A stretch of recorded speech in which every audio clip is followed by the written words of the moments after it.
Hi, I'm a soft skills trainer from the Department of Career Planning and Development, and in this video, you are going to be learning about parallelism.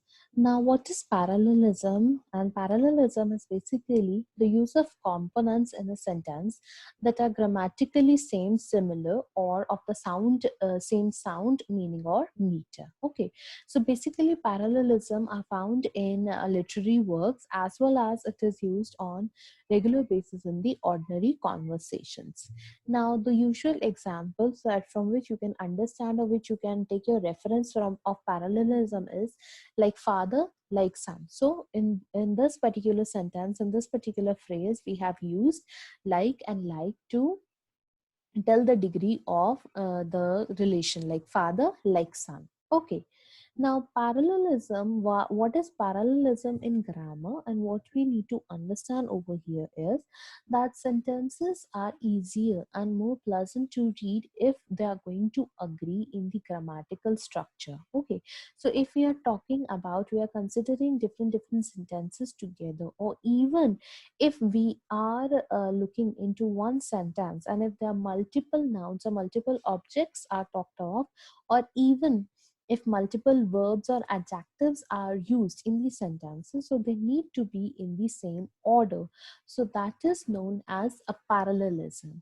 Now, for example, the faulty parallelism sentence is: the finale was illogical, rushed, and it disappointed. Now over here, two adjectives are written as well as one verb is there. So illogical and rushed are the two adjectives, and disappointment is the verb over here. Okay. Now over here, it seems a little awkward. So to make it correct, we are going to use a parallelism. The finale was illogical, rushed, and disappointing. Now we have changed the verb into an adjective. So now this is the correct form of sentence. That is, we have everything equal, of equal stature. Okay. Now, what is the purpose of parallelism? Why do you need to understand the concept as well as follow the rule of parallelism? Is because to create a flow and a rhythm in all of the sentences.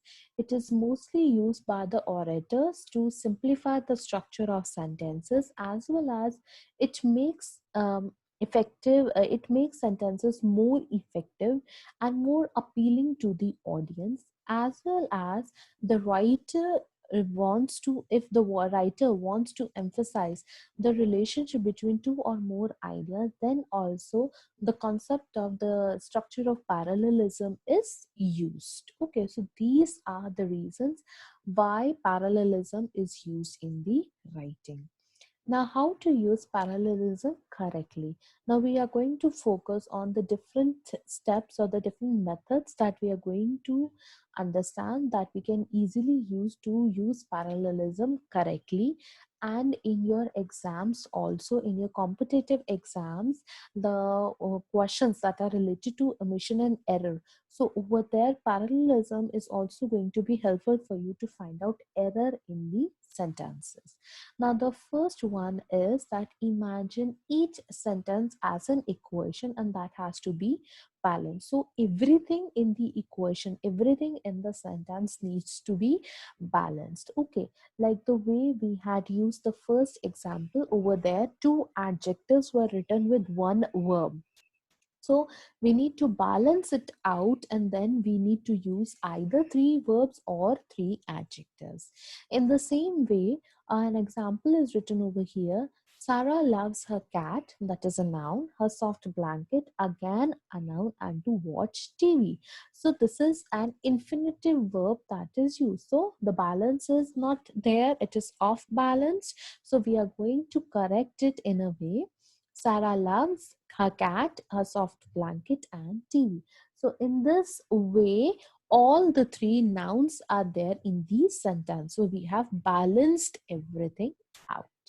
Second one is use the same part of speech throughout the sentence. Okay, now again taking in reference that Sarah loves her cat, her soft blanket, and to watch TV. And then over here we had used the same parts of speech as well.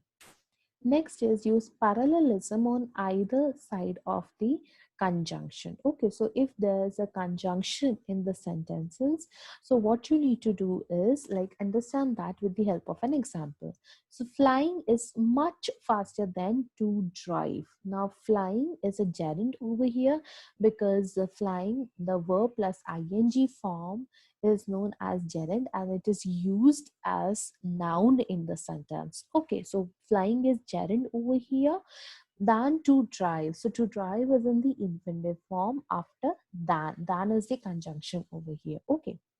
So the way we are going to make the sentence parallel is either making both of the gerund and the infinitive, either both converting both into gerunds or converting both into infinitive. So the way we had worked over here is flying is much faster than driving. So gerund, flying, driving.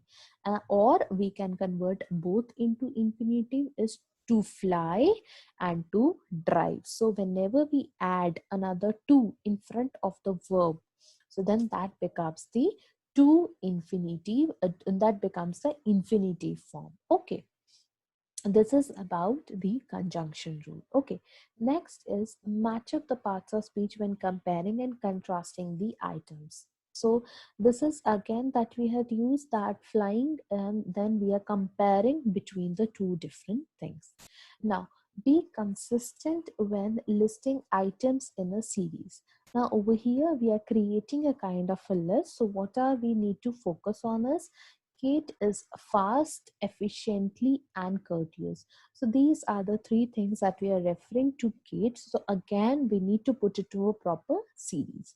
Now, Kate is fast, efficient, and courteous. Okay, so efficiently is not going to be there, efficient is going to be there. Next is make sure nouns have the same number. Okay, whether it is in singular or it is in plural. Not both of them cannot be there together in the sentence. Cats and a dog make great pets. So we are going to change in a way. Cats and dogs make great pets. So we have converted the singular dog into plural dog. So it has created a balance in the sentence. Next one is check verbs to ensure they are in the same tense and the form. Now we need to make sure that everything is there referring to a particular time sense, that is, it is following the rule of tenses. Now she loved is in the past tense, riding horses, hated math, so hated is again talking about past tense, and wishes she could travel more. So wishing is talked in the present sense. Now this is all wrong. Now, how are we going to correct it in the parallel way? She loved riding horses, hated math, and wished she could travel more.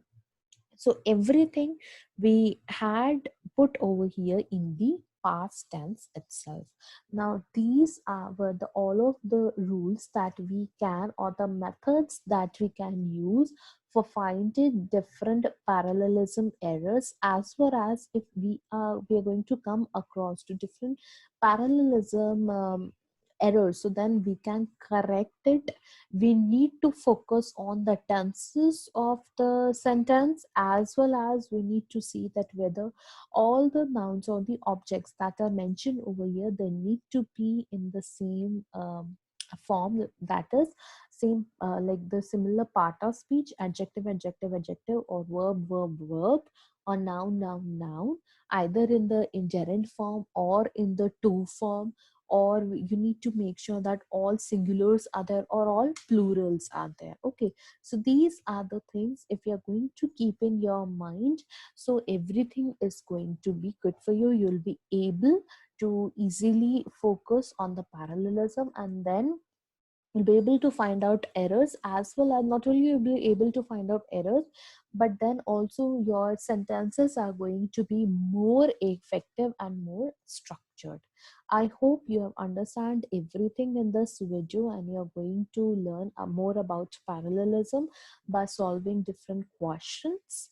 Thank you so much.